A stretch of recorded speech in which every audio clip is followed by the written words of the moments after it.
How to fix your Paramount Plus buffering, or how to fix buffering on Paramount Plus. Well, hello everyone, welcome back into the channel. In this video today, I'll guide you on how you can fix buffering on Paramount Plus.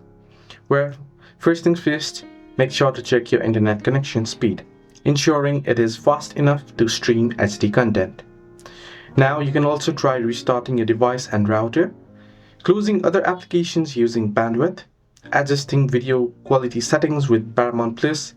You can also clear the app cache and update the Paramount Plus app to the latest version.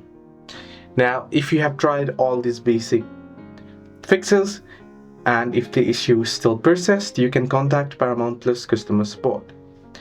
Now, the key step is to check your internet connection. Make sure your internet connection is providing sufficient bandwidth for streaming HD video, generally recommended at 10 to 25 Mbps.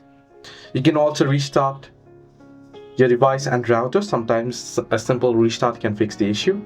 If multiple devices are using the network, close any apps that might be consuming large amount of bandwidth. Within the Paramount Plus app, you can lower the video quality settings to a lower resolution if necessary. Make sure to clear the cache within the Paramount Plus app to remove temporary data that might be causing issues. Ensure you have the latest version of the Paramount Plus app installed as well. If possible, connect your device directly to your router using an Ethernet cable for a more stable connection. Hope this video helped. Do like and subscribe, and do not forget to leave a comment down below if you have any further issues.